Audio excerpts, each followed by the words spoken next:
Hello all of you, welcome back to my channel. मैं आज आप लोगों के लिए लेकर आ चुकी हूँ एक कलेक्टिव रीडिंग जिसका टॉपिक रहने वाला है उनका घमंड कब टूटेगा और कब वह आपसे बात करेंगे। यानी आपके पर्सन कब अपना ईगो साइडलाइन करके आपसे कम्युनिकेट करेंगे, आपको अप्रोच करेंगे, हम ये जानने की कोशिश करेंगे। ये रीडिंग जनरल है, कलेक्टिव है और सभी के लिए है। हो सकता है कि आपके साथ एक्यूरेटली रेजोनेट करे, हो सकता है सिर्फ कुछ परसेंट करे। ओके व्यूअर्स, तो ओपन माइंडेड होकर सुनिए और ज़बरदस्ती अपने आप को रीडिंग में फिट इन मत कीजिए। जितना रेजोनेट होता है उतना ही एक्सेप्ट कीजिए एंड लीव द रेस्ट। और आप सब लोग मुझे कमेंट्स में बताइए कि आप सब कैसे हैं, कैसी चल रही है आपकी लाइफ। रीडिंग्स आपको कैसी लग रही हैं, आजकल जो रीडिंग्स अपलोड हो रही हैं वो आपको कैसी लग रही हैं, ये भी आप कमेंट्स में ज़रूर बताइए। अपना जेन्युइन फीडबैक ज़रूर दीजिए। ओके, और ऐसा भी कभी कभी होता होगा कि कोई रीडिंग आपसे रेजोनेट नहीं भी होती होगी, तो व्यूअर्स हो सकता है कि वो आपके पार्टनर की या आपकी लाइफ की एनर्जी ना हो, तो कोई और रीडिंग आपके साथ रेजोनेट होगी। वैसे भी एक ही टॉपिक सिर्फ एक बार नहीं आता है, कुछ ना कुछ वही टॉपिक कुछ ना कुछ दिनों बाद या कुछ दिनों बाद वापस आता है, तो डोंट वरी अबाउट इट।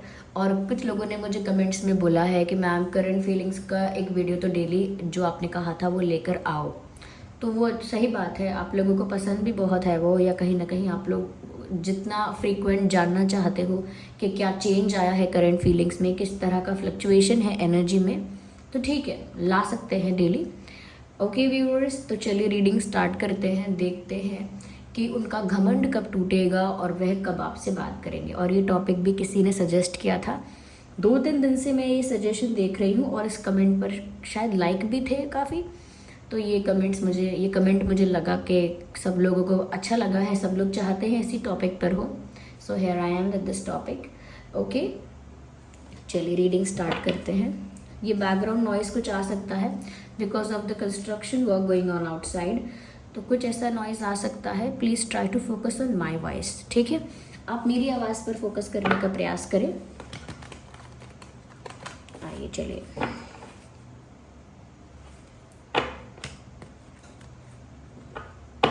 देखते हैं।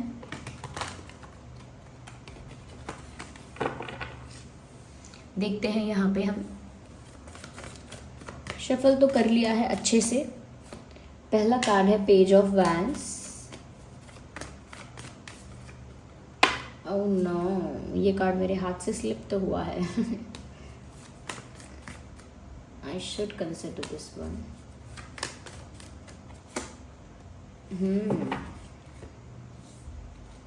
इंटरेस्टिंग है कार्ड्स। तो व्यूअर्स, आपके जो पर्सन है उनका घमंड कब टूटेगा और कब वह आपसे आके बात करेंगे या कब वह आपको अप्रोच करेंगे। सबसे पहली चीज़ यहाँ पर ये दिखती है कि व्यूअर्स, सच में ऐसी बात है कि ये जो इंसान है जिसके लिए भी आप ये रीडिंग देख रहे हैं, चाहे वो मेल हो या फीमेल हो, this person has this superiority complex. यानी कि इस इंसान को आदत है अपने आप को स्पेशल इम्पोर्टेंट समझने की, वैसे ही खुद को ट्रीट करने की, और कहीं ना कहीं दूसरों से भी उसी तरह का ट्रीटमेंट एक्सपेक्ट करने की। कहीं ना कहीं ये इंसान सेल्फ ऑब्सेस्ड कह सकते हैं इस इंसान को, सेल्फ ऑब्सेस्ड इन अ वे कि कहीं ना कहीं उनकी रिस्पेक्ट, उनकी इमेज, उनका स्टैंडर्ड, या कहीं ना कहीं उनकी एक्सपेक्टेशन, उनकी इच्छा या उनकी ज़िद या उनके अकॉर्डिंग सब कुछ हो, वो सब कुछ उनके बारे में है। वो जो भी करना चाहते हैं अपनी विशेस के अकॉर्डिंग करना चाहते हैं, अपनी प्लान के, अपने विजन के अकॉर्डिंग करना चाहते हैं, और कहीं ना कहीं वो अपने आप को एक ऐसे पोजीशन पे समझते हैं या उनका एटीट्यूड कुछ ऐसा है कि जिसकी वजह से ऐसा लगता है कि ये इंसान सोचते हैं कि ये आपसे ज़्यादा सुपीरियर हैं। सुपीरियर किसी भी वे में हो सकता है, नॉलेज में, लुक्स में, मनी में, या सोशल स्टेटस में, या रेपुटेशन में, रिस्पेक्ट में, पॉपुलैरिटी में, it could be anything, intelligence में, कुछ भी हो सकता है। किसी पोजीशन में, पावर में, समवेयर वो ऐसा सोचते हैं कि उनकी ज़्यादा इंटेलिजेंस है, आपसे ज़्यादा बेटर है, कुछ उनका आपसे ज़्यादा बेटर है, उनकी लाइफ में उनका कुछ ऐसा स्टेटस है, पोजीशन है जो आपसे बेटर है। तो कहीं ना कहीं व्यूअर्स उस कंपैरिजन में या उस डिफरेंस में वो अपने आप को ज़्यादा इंटेलिजेंट, ज़्यादा मेच्योर, ज़्यादा शार्प माइंडेड और बहुत ज़्यादा कहीं ना कहीं नॉलेजेबल और सुपीरियर समझते हैं। उनको लगता है कि वो जो करना चाहते हैं, वो जो सोच रहे हैं वो सही है। आप जो कर रहे हो, आप जो सोच रहे हो या आप जो चाहते हो वो स्टूपिडिटी है, इमेच्योरिटी है। ऐसा नहीं है कि वो आपसे कहते हैं ऐसा, but somewhere they think that way. तो घमंड तो है, क्योंकि यहाँ पर एक सुपीरियरिटी कॉम्प्लेक्स दिख रहा है, जिससे पता लगता है कि ये जो इशू है ये घमंड का ही है, ईगो का ही प्रॉब्लम है। वेयर आई कैन सी, यहाँ पर आप इतने ईगोइस्टिक तो नहीं, लेकिन हाँ मैं इतना कह सकती हूँ कि आप काफ़ी सेल्फ रिस्पेक्टिंग और कहीं ना कहीं एक स्टेबल इंसान है। लाइक आप बहुत ज़्यादा किसी को चेज भी नहीं कर सकते और बहुत ज़्यादा किसी को हेट भी नहीं कर सकते। You are someone who is very neutral, you are someone who is very who is very light, who is very neutral. आपकी एनर्जी जो है ना वो बहुत स्टेबल और न्यूट्रल एनर्जी है। आप कभी भी इस चक्कर में नहीं पड़ते कि आप सुपीरियर बहुत ज़्यादा हैं या कहीं ना कहीं इन्फीरियर बहुत ज़्यादा हैं, क्योंकि रिलेशनशिप्स में, दोस्ती में, कनेक्शंस में ये बातें आनी नहीं चाहिए। इसीलिए आप उस दिशा में जाते ही नहीं हैं। You are that kind of person. अगर सुपीरियरिटी दिखानी होगी तो फिर रिश्ता कैसे मेंटेन होगा? अगर इन्फीरियर बनना होगा या दूसरे को इन्फीरियर दिखाना होगा तो बैलेंस कैसे मेंटेन होगा? तो मतलब ही क्या हुआ दोस्ती करने का? तो मतलब ही क्या हुआ रिश्ते बनाने का? तो आपकी सोच अलग है, इसीलिए आप चीज़ों को न्यूट्रल रखते हैं, बैलेंस रखते हैं, सिंपल रखते हैं। मुझे ऐसा लगता है व्यूअर्स, कहीं ना कहीं इस इंसान को, कुछ इस इंसान के पास तो ऐसा है या कुछ इस इंसान से ऐसा रिलेटेड है। कहीं ना कहीं मुझे लगता है, हो सकता है ये इंसान किसी न किसी तरह से गवर्नमेंट से कनेक्टेड है, रिलेटेड है। फैमिली में कोई गवर्नमेंट सर्विस में हो सकता है, ये खुद किसी गवर्नमेंट सर्विस में हो सकते हैं, ये किसी गवर्नमेंट ऑफिसर का या कहीं ना कहीं ऑफिशियल्स का, गवर्नमेंट ऑफिशियल्स का इनको बहुत सपोर्ट है। जैसे कुछ लोगों की बहुत ज़्यादा फ्रेंडशिप होती है गवर्नमेंट ऑफिशियल्स के साथ, गवर्नमेंट पीपल के साथ। ऐसा मुझे लगता है इनका भी ना काफ़ी सपोर्ट है। इनको सपोर्ट नहीं है तो इनकी फैमिली में कोई ऐसा है जो गवर्नमेंट सर्विस में है और इनको बहुत सपोर्ट करता है। ये भी हो सकता है कि ये खुद गवर्नमेंट सर्विस में जाना चाहते हैं। गवर्नमेंट नहीं तो ये कुछ और ऐसा है जो पावर से रिलेटेड है और ये उससे अटैच है या कनेक्टेड है किसी तरह से, डायरेक्टली या इनडायरेक्टली। इस वजह से इनका ये जो ईगो है वो बूस्ट हो जाता है, डे बाय डे बूस्ट हो जाता है। एक टीचर वाली वाइब भी आ रही है, बट ज़्यादा लोगों के लिए नहीं है फिर भी। ओके, यहाँ मुझे ऐसा लग रहा है ये एक इंसान एक वेल टू डू फैमिली से आते हैं। इनकी फैमिली में फैमिली वेल्थ है इनका, या फिर कह सकते हैं अच्छा खासा कुछ इनका फैमिली बैकग्राउंड है अगर हम फाइनेंशियली देखें। अगर नहीं भी है तो अब ये इंसान फाइनेंशियली काफ़ी अच्छा कर रहे हैं लाइफ में। तो मुझे लगता है कि अबंडेंस है लाइफ में, इनकी लाइफ में प्रॉस्पेरिटी है, वेल्थ है, अबंडेंस है। अब वो फैमिली की तरफ से हो या इन्होंने खुद अर्न किया हो, लेकिन एक वेल टू डू फैमिली से बिलोंग करती हैं या करते हैं ऐसा दिखता है। मुझे ऐसा लगता है व्यूअर्स, ये इंसान बहुत ओवर कॉन्फिडेंट है आपको लेकर। इनको लगता है कि कुछ भी हो आप इनके लिए अवेलेबल ही हो। इनको लगता है कैसी भी सिचुएशन आ जाए ये बुलाएंगे तो आप भाग कर आ जाओगे। कहीं ना कहीं अपनी सुपीरियरिटी के आगे उन्होंने आपकी रिस्पेक्ट को मेंटेन नहीं किया है, ये चीज़ साफ दिख रही है। अब रही बात इस चीज़ की कि ये इंसान आपसे बात कब करेंगे या इनका घमंड कब टूटेगा, हम इस चीज़ को और क्लैरिफाई करते हैं। पहले हम सिचुएशन ही क्लियर कर रहे थे। ओके,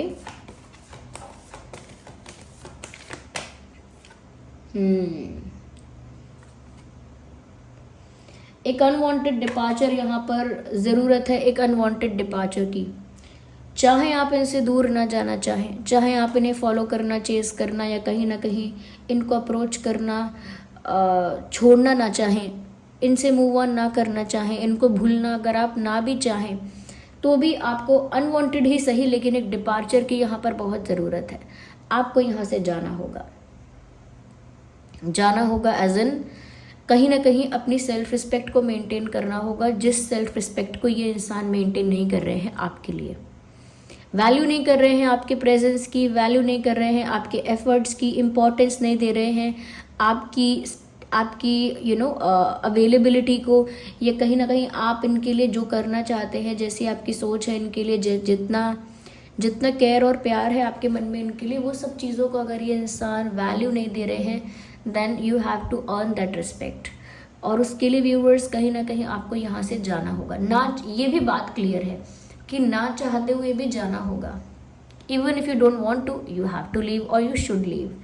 और ऐसा मुझे लग रहा है ये कार्ड तभी आया है, ये कार्ड कोई गाइडेंस के लिए नहीं आया है, ये यहाँ पर बता रहा है that something is there which is pushing you to go away from this person. कुछ ऐसा है, कुछ ऐसी परिस्थितियां बन रही हैं, कुछ ऐसा आपकी इंट्यूशन आपको गाइड कर रही है कि इस इंसान से थोड़े समय के लिए दूरी बनाई जाए, इस इंसान से थोड़े समय के लिए डिस्टेंस मेंटेन किया जाए। तो आपको भी ये बात इंट्यूटिवली फील हो रही है, सिचुएशंस भी कुछ ऐसी बन रही हैं कि दूर हो ही जाना चाहिए, होना ही पड़ेगा, कुछ ऐसा हो भी रहा है। तो इस बात से आप निराश मत होना, it is for your betterment, आपके लिए अच्छा हो रहा है। देखिए व्यूअर्स, हम जब किसी इंसान को बहुत शिद्दत से पाना चाहते हैं, लेट्स से कि उसे पा भी लेते हैं, लेकिन अगर हमारी सेल्फ रिस्पेक्ट ख़त्म या कहीं ना कहीं हमारी एग्जिस्टेंस, हमारी इंडिविजुअलिटी या कहीं ना कहीं हमारे एफर्ट्स का कोई महत्व ही नहीं रह जाता, हमारे होने ना होने का कोई महत्व ही नहीं रह जाता, हमारी बात का कोई महत्व नहीं रह जाता, हमारी सोच क्या है, हमें अच्छा क्या लगता है, बुरा क्या लगता है, अगर किसी चीज़ का महत्व ही नहीं बचेगा तो किसी को पा लेने से आप क्या करेंगे? कुछ नहीं कर सकेगा कोई। ओके, ये जिस तरह का सरेंडर हम करना चाहें कि हमें हमारी सेल्फ रिस्पेक्ट को सेक्रीफाइस करना है, चलेगा, कोई सेल्फ रिस्पेक्ट नहीं है हमारी, कोई इंडिविजुअलिटी नहीं है, कोई एग्जिस्टेंस नहीं है हमारी, हमारा होना ना होना कुछ नहीं है, ना हमारी कोई इच्छाएं हैं, कुछ नहीं है, इस तरह का सरेंडर हम परमात्मा के आगे करते हैं। इस तरह का प्यार, इस तरह का प्रेम हम भगवान से करते हैं, क्योंकि वहाँ हमारी कोई सेल्फ रिस्पेक्ट कुछ नहीं है, हमारी इंडिविजुअलिटी कुछ नहीं है, वहाँ हमारी एग्जिस्टेंस, हमारी सोच, हमारा होना ना होना मैटर नहीं करता, क्योंकि हम तो उनमें विलीन होना चाहते हैं। तो क्यों मैटर करेगा? परमात्मा में विलीन कैसे होंगे अगर यही सोचेंगे कि हमारी तो इंडिविजुअलिटी है, हमारी तो रिस्पेक्ट अलग है, तो फिर वो नहीं हो पाएगा। तो वो प्रोसेस परमात्मा को पाने का है। लोगों के आगे जो डिजर्व नहीं करते, ऐसे लोगों के आगे खुद को सरेंडर करने का क्या मतलब है?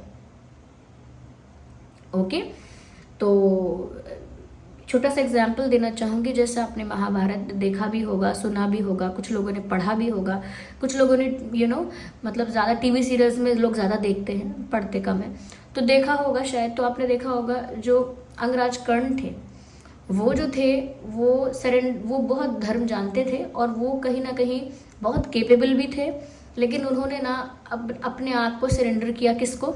दुर्योधन को। उनको सरेंडर कर दिया। वो जो प्रिंस थे उनको सरेंडर कर दिया, यानी कि प्रिंस टेक्निकली तो नहीं थे, लेकिन हाँ वो प्रिंस थे उस वक्त, तो उनको सरेंडर कर दिया। अब उनको सरेंडर कर दिया तो उन्होंने सरेंडर तो किया किसी के आगे, ये सोच कर के इस इंसान ने मेरे लिए बहुत कुछ किया है, या जो भी उन्होंने सोचा, लेकिन उन्होंने ये चेक नहीं किया कि मैंने सरेंडर किसी गलत इंसान को कर दिया है। अगर वो इसी तरह का सरेंडर भगवान कृष्ण को कर देते तो वो अच्छा डिसीजन होता। क्यों? क्योंकि जब हमने अपनी इंडिविजुअलिटी, अपने डिसीजंस, अपनी कहीं ना कहीं ओपिनियंस, सबको कहीं ना कहीं सेक्रीफाइस और साइडलाइन किया है, तो किसके लिए किया है? भगवान के लिए किया है। अंत में मुझे उन्हीं में विलीन होना है, वही सच हैं, वही सत्य हैं। तो वहाँ पर सरेंडर कर दिया होता तो कोई बात ही नहीं होती। तो वो उनके लिए कभी ऐसा कोई कहानी बोल नहीं पाता कि वो एक अधर्म की साइड से लड़े, या कहीं ना कहीं कुछ रॉन्ग ऐसा हुआ, वहाँ किसी गलत चीज़ के साथ खड़े हो गए, किसी गलत इंसान के साथ खड़े हो गए, वो नहीं बोला जाता कभी उनसे। लेकिन उन्होंने सरेंडर तो किया, लेकिन गलत को सरेंडर कर दिया। ऐसे अर्जुन जी ने भी और बाकी पांडवों ने भी सरेंडर किया, लेकिन उन्होंने सही को सरेंडर कर दिया, यानी परमात्मा को ही सरेंडर कर दिया। सरेंडर तो करना पड़ा, लेकिन गलत और सही में सरेंडर करने का फ़र्क है। इसीलिए इंसानों में जब हम सरेंडर कर रहे होते हैं तो बहुत ज़्यादा समझदारी दिखानी चाहिए। ओके, और जब हम परमात्मा को सरेंडर कर रहे होते हैं तब ज़रूरत ही नहीं है किसी और चीज़ के बारे में सोचने की। तो यहाँ पर व्यूअर्स ऐसा लगता है कि आपको ना यहाँ पर इस इंसान की लाइफ से डिस्टेंस मेंटेन करना होगा। अगर फेक डिस्टेंस मेंटेन करना चाहते हैं तो फेक करिए, अगर एक्चुअल डिस्टेंस मेंटेन करने की कैपेसिटी है तो एक्चुअल डिस्टेंस मेंटेन करिए, but let this person know that you are not here forever. इस इंसान को इस बात का एहसास होने दीजिए कि आप यहाँ पर लटक के हमेशा के लिए नहीं रह सकते। आप हैं, आप एफर्ट ले रहे हैं, लेकिन जब तक ले सकते हैं तब तक एफर्ट ले रहे हैं। आप प्रेजेंट हैं, लेकिन जब तक प्रेजेंट हो सकते हैं तब तक प्रेजेंट हैं। कुछ गारंटी नहीं है आगे की। ये बात इस इंसान को समझ में आनी चाहिए, क्योंकि वो तो इसी सोच में है कि इसी ओवर कॉन्फिडेंस में हैं कि आप तो इनके लिए क्रेजी हो, या आप तो इनके लिए बहुत अवेलेबल हो, या आप तो उनको हमेशा ऐसे ही फॉलो करोगे। तो ये उनका भ्रम टूटे पहले तो, कि आप इन्हें इस तरह से फॉलो चेस करना, इंपॉर्टेंस देना बंद करें। दूसरा, इनकी लाइफ से बिना बताए या कहीं ना कहीं बिना कोई एक्सप्लेनेशन दिए डिस्टेंस मेंटेन करें। इतना भी ना बोलें कि मुझे ब्रेकअप करना है, या मुझे अब कोई मतलब नहीं है, या मुझे अब आपसे कुछ नहीं चाहिए, या मैंने आपको माफ़ किया। कोई भी बात कहने की ज़रूरत ही नहीं है, जस्ट गो अवे। और गो अवे करके क्या करना है, इन रो के बैठ के इनका इंतज़ार नहीं करना है। आपको अपनी लाइफ में अपने काम पे फोकस करना है। ये काम का मतलब ये नहीं कि सिर्फ आपके वर्क प्लेस की, आपके फाइनेंसेस की, करियर की बात हो रही है। आपको अपनी लाइफ में जिस भी एस्पेक्ट पे फोकस करना है करिए। ये यहाँ पर बताया गया है कि आप ऐसा करेंगे भी, आप इस इंसान से दूर होंगे, और ना चाहते हुए होंगे, ये भी दिख रहा है, लेकिन होंगे। और दूर एज एन ऐसा नहीं कि आप सोचेंगे सेपरेशन तो हो ही चुका है और कैसे दूर होंगे। दूर होने से मतलब मेंटली आप अपनी सोच को अपने दिमाग को, अपनी सोच को इस इंसान से हटा के अपनी लाइफ में लगाएंगे। अपना ध्यान, अपना अटेंशन इस इंसान से हटा के अपनी लाइफ में लगाएंगे। मुझे लगता है व्यूअर्स, कहीं ना कहीं you have to work hard. आपको अपनी लाइफ में फोकस करने की बहुत ज़रूरत है। कहीं ना कहीं जो कॉन्फिडेंस आपने अपना कम कर लिया है, इस इंसान के पीछे भाग के या इस इंसान की टेंशन लेके आपने अपना कॉन्फिडेंस, अपनी सेल्फ रिस्पेक्ट या डिग्निटी भी अगर कुछ लोगों के लिए सेक्रीफाइस की है, उसे मेंटेन करने का, उसे वापस बिल्ड करने का टाइम आ गया है। To regain that respect and that confidence, उस कॉन्फिडेंस को वापस गेन करने का समय आ गया है। Try to find out what you have lost. उसको ढूंढने की, उसे पाने की कोशिश कीजिए जो आपने खो दिया। इस इंसान को पाने की प्रक्रिया में, प्रोसेस में बहुत सारी चीज़ें आप खोते चले गए हैं, उन्हें प्राप्त कीजिए। Discover the lost part of yourself. आपने अपने भीतर कुछ खोया है, फाइंड दैट फर्स्ट। अगर आप ऐसे होंगे आधे अधूरे, टूटे फूटे, बिखरे, there is no meaning of finding someone. कोई मतलब ही नहीं रह जाएगा। ऐसा हो जाएगा व्यूअर्स कि किसी को पाने के लिए बहुत मेहनत करी, इतनी मेहनत करी, ज़िंदगी पूरी बर्बाद कर दी किसी के लिए, और अंत में जब उसे पाया तब खुद ही को लगा पाने के बाद कि इतना भी तो कुछ खास नहीं मिला मुझे, इतने पापड़ बेले इसके लिए, ये मूवमेंट के लिए। तो आपको रियलाइज़ होगा। इसीलिए इतना लेट करिए ही मत। Just start focusing on your life. Okay, अपने फाइनेंसेस पर, अपने करियर पर, जो भी चीज़ आपके लिए और भी इम्पॉर्टेंट चीज़ें हैं, if it is your family और हेल्थ और समथिंग एल्स, फोकस कीजिए। हेल्थ पर फोकस कीजिए। जितना फोकस हम रिलेशनशिप्स पे कर रहे हैं या दूसरी चीज़ों पे कर रहे हैं, थोड़ा उसमें हेल्थ पे भी कीजिए। आप अपने आप को फिट रखिए। आप मेंटली फिट रहेंगे, फिजिकली फिट रहेंगे, बहुत ज़्यादा इमोशनल वल्नरेबिलिटी भी फील नहीं होगी आपको। थोड़ा ध्यान रखिए अपना। Take care of yourself. I am serious, I mean it. यहाँ पर मुझे ऐसा लगता है व्यूवर्स, कहीं ना कहीं ये जो इंसान है, ये जब ये चीज़ देख लेंगे कि आप इनके बिना बिल्कुल बिंदास, आज़ाद, बिल्कुल एकदम आज़ाद पक्षी की तरह हो गए हैं, बिल्कुल फ्री हो चुके हैं अपनी लाइफ में, जैसे अब आप उड़ रहे हैं, मज़े ले रहे हैं ज़िंदगी के, खुश हैं आप, you are happy, you are vibrant. जब ये देखेंगे कि आप ऐसे खुश हैं, इनके बिना खुश हैं अपनी लाइफ में, अब आप फ्री हो गए हैं, किसी को फॉलो नहीं कर रहे, किसी को चेज नहीं कर रहे, अपनी लाइफ में बहुत सेटिस्फाइड हैं, आप किसी का वेट भी नहीं कर रहे हैं, किसी से कुछ एक्सपेक्ट भी नहीं कर रहे हैं, that is why you are happy. वो जब देखेंगे ना कि आपने उनके बिना ही लाइफ का अगला चैप्टर स्टार्ट कर दिया है, अब ये आपके लिए एक ओल्ड चैप्टर हो गए और आपने अपनी लाइफ का एक नया चैप्टर स्टार्ट कर दिया है, जहां आप बहुत खुश हैं, फ्रेश एनर्जी है, एक न्यू एनर्जी, एक फ्रेश एनर्जी, एक लाइट एनर्जी है, जहां अब आप एक न्यू बॉर्न बेबी की तरह है, या एक रीबर्थ हुआ है जहां पर आपका, या that is the right word, rebirth जहां आपका हुआ है, इसी लाइफ में एक नया जन्म आपको मिला है, एक ऐसी फ्रेश एनर्जी। तो व्यूवर्स, मुझे ऐसा लगता है कि जब आप ऐसे चैप्टर को ओपन करेंगे लाइफ में, तो ये इंसान जो है वो तब आपको रोकने की कोशिश करेंगे। Then they will try to communicate to you, then they will try to approach you, then they will try to call you और मैसेज यू, तब ये इंसान कहेंगे कि कहाँ हो, hello hi, you know, wishes, birthday wishes या कोई फेस्टिवल के लिए विशेस करना या कुछ और बातें करना, बहुत ही सिंपल बेसिक बातें करते हुए आएंगे ये आपकी तरफ। कैसे हो आप, और क्या चल रहा है, यू नो, बहुत ही बेसिक सिंपल बातें, फेस्टिवल विशेस, बर्थडे विशेस, ये बहुत ही simple simple basic normal conversation करने के लिए ऐसे ये इंसान आपको अप्रोच करेंगे। जब ये देखेंगे that you are free, happy, satisfied and you are fine also, तो तब ये आएंगे आपके पास and they will try to you know stop you from doing that. ये फिर आपकी लाइफ में खलल डालेंगे। तब you have to enjoy viewers, आपको सेलिब्रेट करना है, आपको एंजॉय करना है, तब इस इंसान का घमंड टूटेगा, तब ये इंसान आपसे बात करने भी आएंगे। And I am not joking, be happy, this is the only mantra. आप जब सेलिब्रेट करेंगे, आपके फ्रेंड्स हैं तो फ्रेंड्स सही, सिबलिंग्स हैं तो सिबलिंग्स सही, फैमिली है तो फैमिली सही, कलीग्स हैं तो वो सही, सब जो भी आपके साथी हैं उनके साथ सेलिब्रेट कीजिए, इन्जॉय कीजिए। ऐसा नहीं कि सेलिब्रेशन कुछ आपको कुछ मतलब है, सेलिब्रेशन का मतलब ये है कि कुछ आपको ऐसा करना है जो एक्स्ट्रा है, कुछ नहीं। सेलिब्रेशन मतलब आप जॉयफुल रहिए, आप इन्जॉय कीजिए सबके साथ और अपनी लाइफ को फ्रीली जीना स्टार्ट कीजिए, वहीं फोकस कीजिए जहां आपको करना है। ओके, तो यहाँ पर व्यूअर्स ये सब चीज़ें आप जब कर रहे होंगे, इनफैक्ट यहाँ दिख रहा है कि आप ये सब करेंगे, आप यहाँ इस इंसान से ज़बरदस्ती अपने आप को थोड़ा दूर करेंगे, डिस्टेंस मेंटेन करेंगे, मेंटली फोकस करेंगे, हार्डवर्क करेंगे किसी एक चीज़ पर, चाहे वो करियर है, पर्सनालिटी है, हेल्थ है, what ever it is, etcetera etcetera. Life में फ्री होकर एक नया चैप्टर स्टार्ट करेंगे, एक रीबर्थ आपका होगा, you will be happy, you will be celebrating your life. और तब मुझे लगता है कि ये इंसान आपको कम्युनिकेट भी करेंगे एक नॉर्मल बेसिक कॉन्वर्जेशन के साथ, और कहीं ना कहीं आपको रोकने का प्रयास भी करेंगे क्योंकि आप बदल रहे होंगे। मुझे ऐसा लगता है व्यूअर्स, इस इंसान का घमंड आप ही तोड़ेंगे आप ही घमंड तोड़ेंगे। और कहीं ना कहीं देखिए, यहाँ पर ये बात साफ है, मैं एक बार फिर भी यहाँ पर मैं क्लैरिफाई करती हूँ।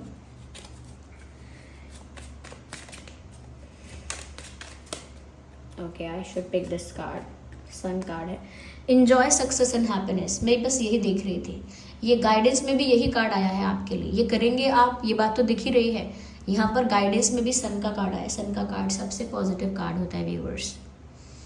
Enjoy success and happiness, enjoy करना है आपको, अपनी लाइफ को खुल के जीना है।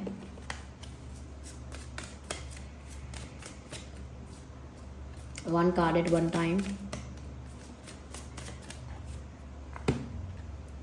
Bask in joy and light, बस खुशियों की बात है, जॉयफुल रहने की बात है, लाइट और स्ट्रेस फ्री रहने की बात है, बिंदास रहने की बात है।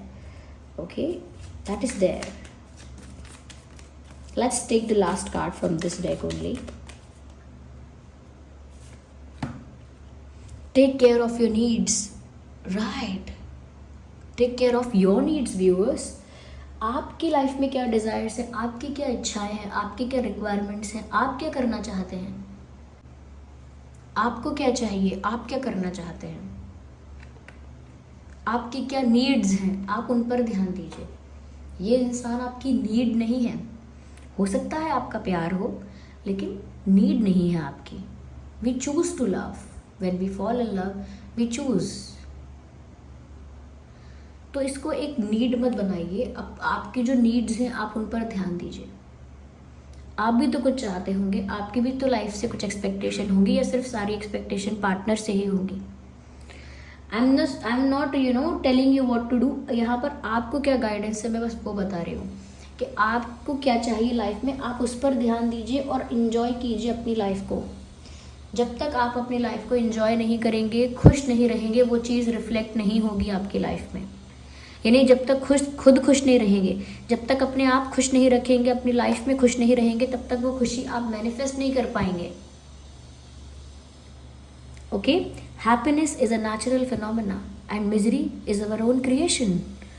दुख दर्द पीड़ा हम खुद बनाते हैं, और खुश रहना, सरल रहना, सिंपल रहना, हैप्पी रहना, ये एक सोल का नेचुरल फिनोमेना है। ऐसी ही होती है सोल, खुश ही होती है, लाइट ही होती है, बाकी सब तो हम क्रिएट कर रहे होते हैं। ओके, सो थिंक दैट इस इंसान का या आपका ज़ोडिएक साइन हो सकता है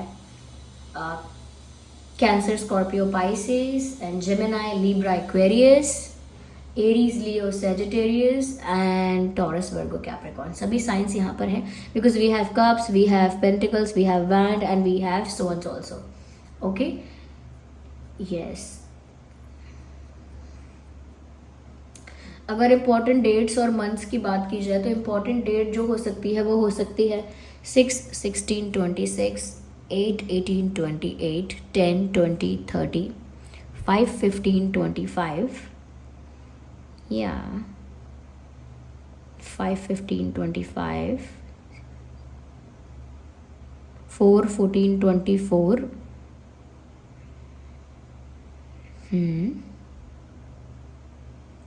yes, 3/13/23,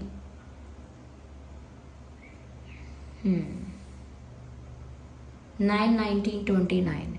ये कुछ डेट्स हैं जो आपके लिए या उनके लिए इम्पॉर्टेंट हो सकती हैं। बर्थ डेट भी हो सकती हैं। बर्थ मंथ जो हो सकता है आपका या उनका वो हो सकता है अक्टूबर, मई, मार्च, अगस्त, जून, अप्रैल, which is the 9th month. Is it September? Yeah, September.